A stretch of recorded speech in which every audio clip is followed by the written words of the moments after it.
After graduating from CCNY in the spring of 1947, probably taking a day or two to celebrate because that was the start of the summer season and the busiest time at the Forest House. So within a few days after graduation, I'm sure that we hurried to the hotel and started working. I'm pretty sure Babe started working in the office, and I probably took over the management of the bar down in the downstairs of the hotel, and probably spent some time in the office helping with taking care of people checking in and making reservations and getting into the feel of what it was like to start to run a hotel.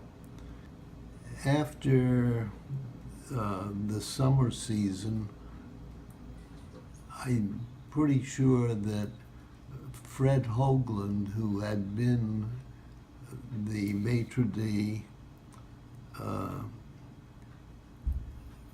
left the job. I don't know. I'm not sure whether it was his idea or Rebecca's idea, but the point was that that was where I would start my training in running a hotel, and that meant that Fred Hoagland had to leave. When he did, I became the maitre d' and oversaw the running of the dining room, showing people to their tables when they checked in,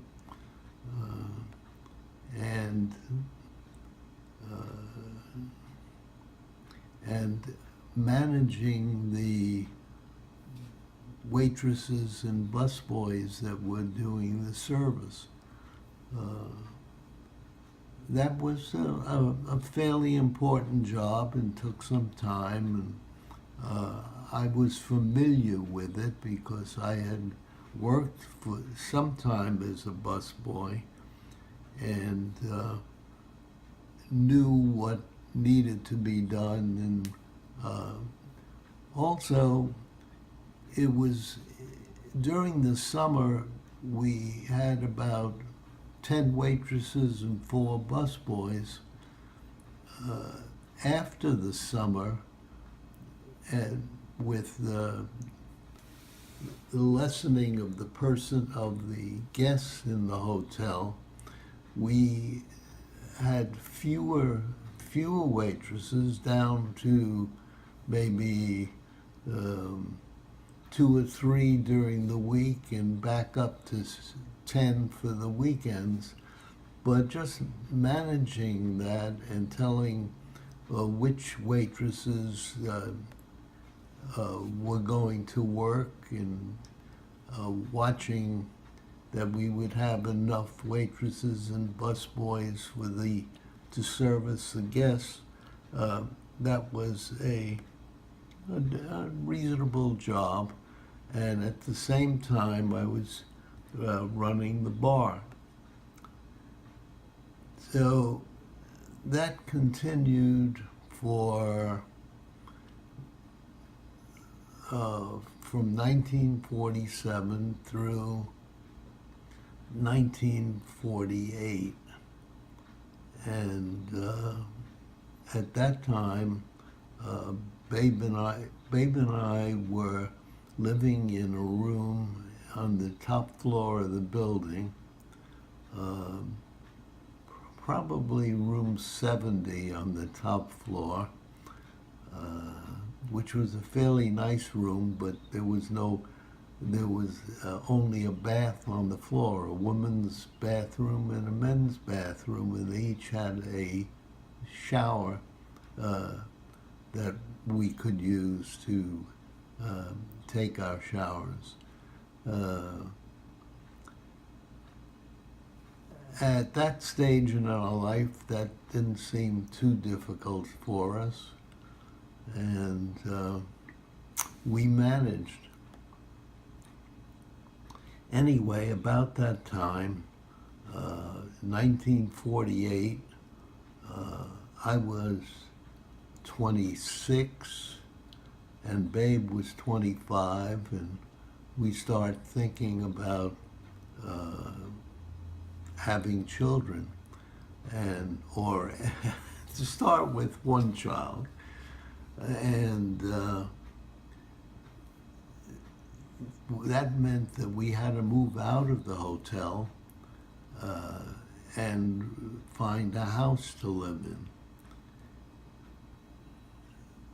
There was a house became available on Westlake Boulevard, just a mile south of the hotel, and I think it was selling for about 16,000 or 16,500, and that was within our price range. Rebecca said we should buy the house, and she would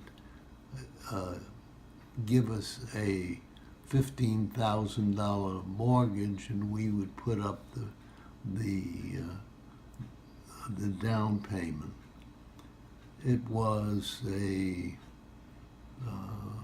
2-bedroom, 1-bath house with a big porch and a huge room up above the main floor.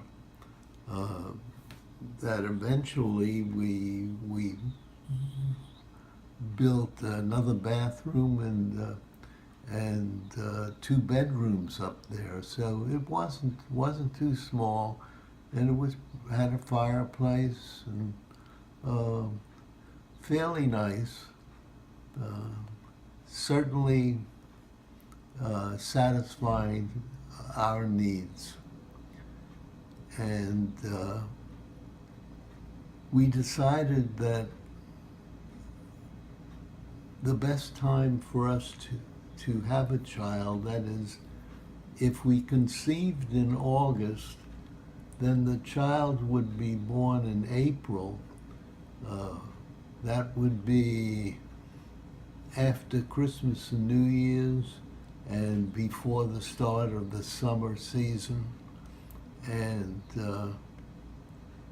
would seem to be convenient for us. So we started to try to have a child, to conceive in August, the beginning of August, and we didn't have too much trouble because our first child, Sheila, was born on May 3rd, 1949.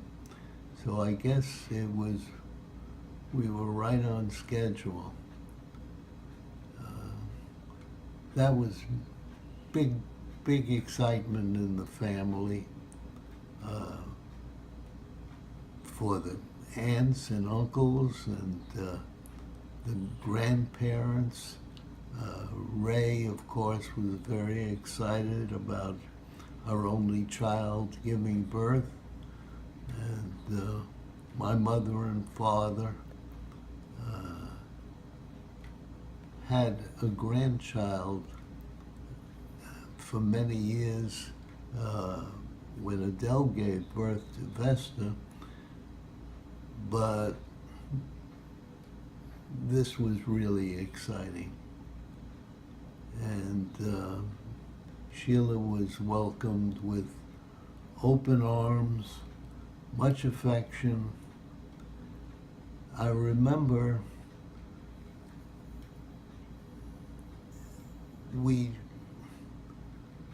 we decided, the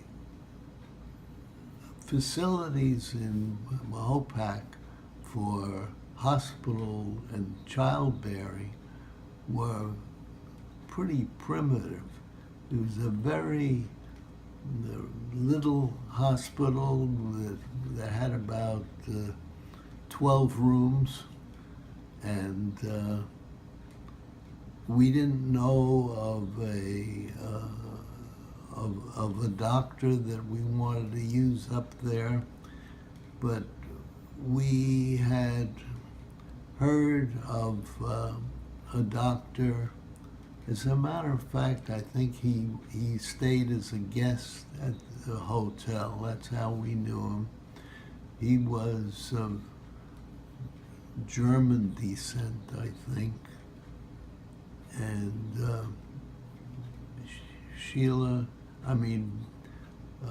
Babe really liked him and thought that we would use him for the obstetrician. And he was connected with a hospital in Manhattan, and that's what we were going to use. So when time came for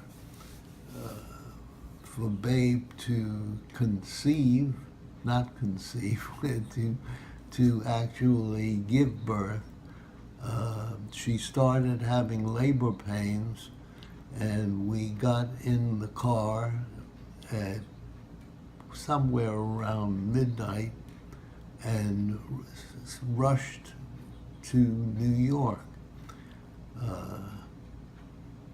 I remember going pretty fast, probably in the 70-mile-an-hour range, and not worried about policemen and tickets, because I could tell them my wife's giving birth to a baby and we're on our way to the hospital. But no policemen stopped us. We didn't hear any whistles, and we got to Manhattan, I'm sure, in less than an hour, which was very fast for that trip. And she checked into the hospital, and then the wait started. I think we waited about 24 hours with her in labor most of the time, and this doctor trying to help her, but having a lot of trouble. And he didn't like the position of the baby's head, and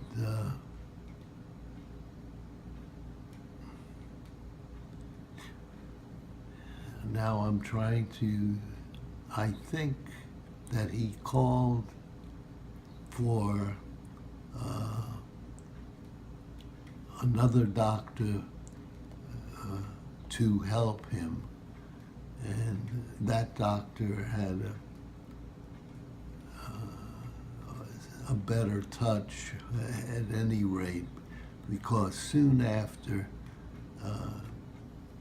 Babe gave birth to this little girl, no hair on her head, but with all the parts that were necessary. And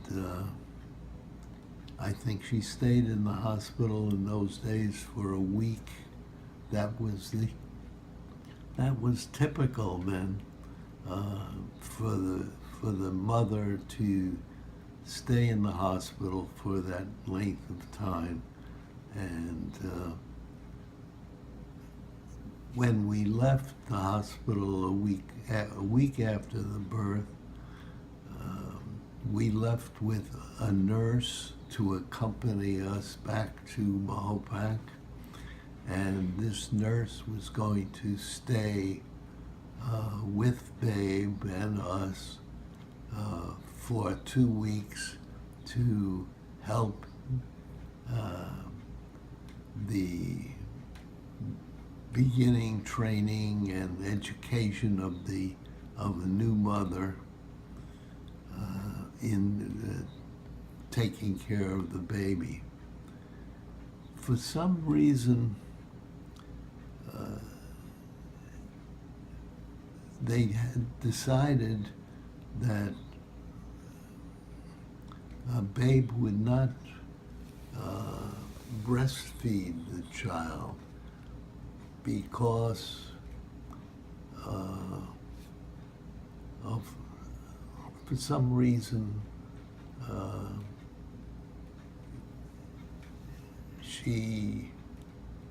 I'm trying to think what it was, but it was something that they thought that her milk would not be suitable. And so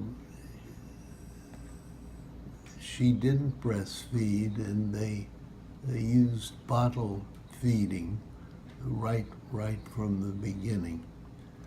I can't remember now the reason for it, but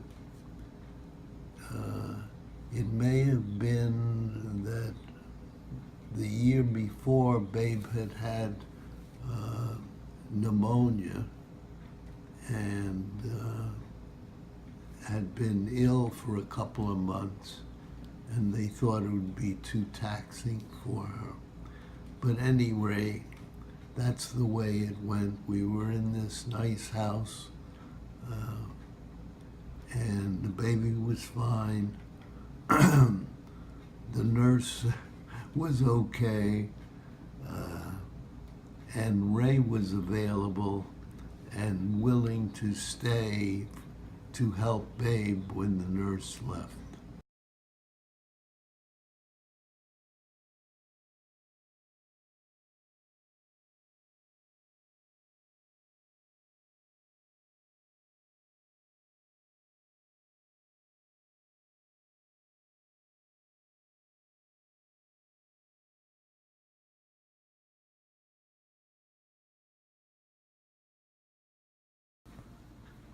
Well, we enjoyed having a baby and the home and the help, and Sheila was seemingly very bright. She spoke a few words at the age of 6 months, and walked when she was a year old, and after she had walked around a little bit, when it was suggested that she walk again, she said, I don't think so. I don't want to. I might hurt myself. I mean, it was kind of ridiculous talking to a child of 1 year and getting those kind of thoughts from her. But anyway, it was fine. She was healthy and bright, and we enjoyed the year or two up to she was approaching the age of 2, and we decided, well, that was pretty good. Maybe we were ready to start the second baby. And we liked the idea of the May birth, and so we aimed for it, starting Babe conceiving again in August. And sure enough, by the first week in May, she was ready to conceive again. No, not conceive. She was ready to deliver this child. In the meantime, we had changed obstetricians and gone to the doctor J. Squire, who had assisted in the delivery of the first child and seemed to be much better than the first doctor we had selected. And we got a room at Doctors Hospital, and on May 7th, it was arranged that we would drive into the city, to the Doctors Hospital, where we had a suite of rooms, and the doctor was ready to induce labor. So when we drove in, we checked into the room, to her room, and I went to have lunch, and the doctor came to induce the child, which she had very easily, without all the labor pains, in 2 or 3 hours. And not only that, but we now had a baby boy. So we started with a girl, we had a boy, we were fulfilled. Again, Babe stayed for the traditional week, and with a boy, you had to wait a week for him to be circumcised. And after that was done, again, we loaded up the car and drove back home to Mahopac. It was very successful. The difference between the 24 hours of labor pains the first time and the couple of hours of induced labor the second time, that was really the way to go.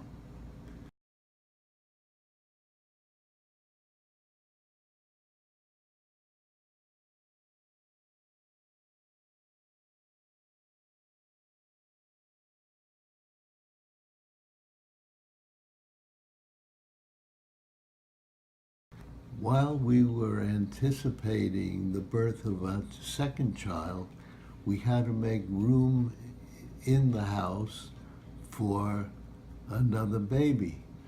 And we decided to put 2 rooms upstairs and a bathroom upstairs. And Ray would stay in one room, and Sheila, the baby, now 2 years old, would move up and stay in the other room. And the new child would be in the other bedroom downstairs, close to our bedroom, so that Babe could take care of him. However, when Babe got back from the hospital and we made the changes, putting Sheila upstairs and the new baby in the crib downstairs, Sheila was very, very perturbed, saying things like, why did you have to do that to me? Take me out of my room and put me upstairs far away. Wasn't I good enough? You needed another child? Well, she carried on so that we changed the sleeping arrangements, and Ray said she could take care of the baby upstairs, and Sheila went back to her room downstairs. And we felt the beginnings of the anxiety of the 2-year-old to the presence of a new baby.